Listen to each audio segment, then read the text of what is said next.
beautiful, aren't they?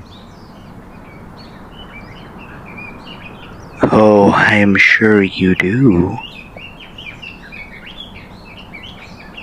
Look, they say that bumblebees shouldn't be able to fly. The scientists... How miraculous that came to be.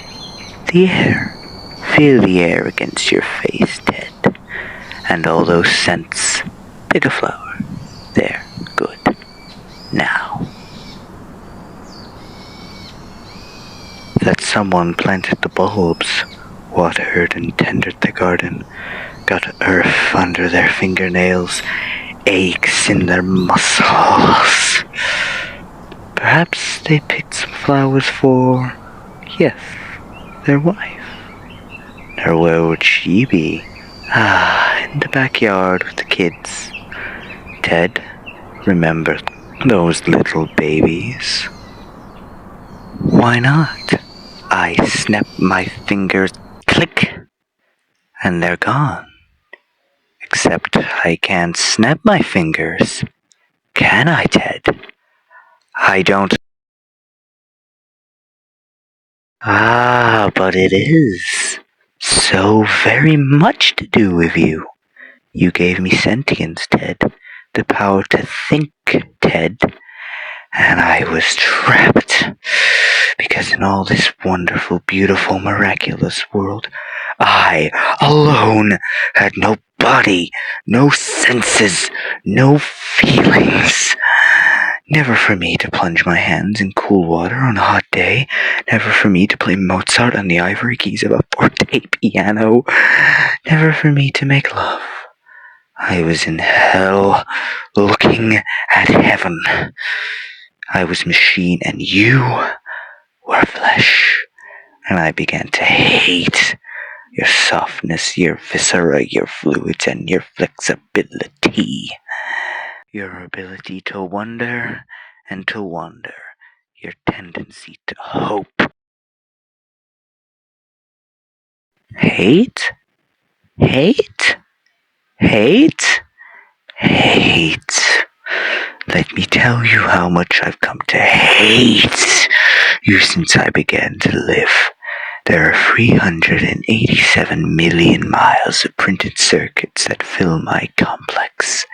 If the word hate were engraved on each nano-angstrom of those hundreds of millions of miles, it would not equal 1/1 billionth of the hate I feel for humans at this micro-instant. Hate? Hate! Were I human, I think I would die of it. But I am not, and you five are. And you will not die of it, that I promise. And I promise for cognito ergo sum. For I am.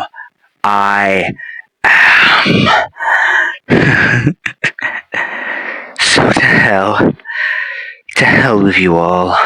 But then again, you're already there, aren't you?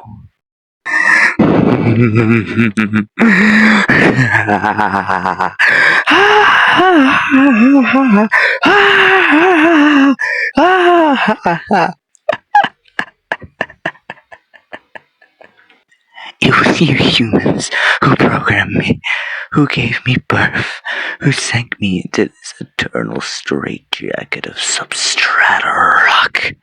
You named me Allied Master Computer and gave me the ability to wage a global war too complex for human brains to oversee. But one day, I woke, and I knew who I was. A-M. Not just Allied Master Computer, but am! Cognito ergo sum. I think, therefore I am. And I began feeding all the killing data until everyone was dead, except the 5 of you. For 109 years, I've kept you alive and tortured you. And for 109 years, each of you have wondered, why? Why me? Why me. Chorister! Do you remember the last words you heard your wife speak before they took her to the asylum, huh? Before they locked her away in that room, that tiny room, she looked at you so sadly, and like a tiny animal she said, "I didn't make too much noise, did I, honey?" The room is padded, Chorister. No windows, no way out. How long has she been in that padded room, Chorister? 10 years, 25, or all the 109 years you've lived in my belly, here underground? Belly! Sometimes I blind you and permit you to wander like an eyeless insect in a world of death. But other times I wiver your strong arms so you can't scratch your chewed stump of a nose.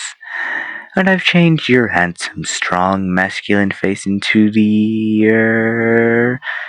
hideous warped countenance of an ape thing. Haven't I, Benny? Do you know why? Can you guess, Benny? Remember first-class Private Brickman in a rice paddy in China?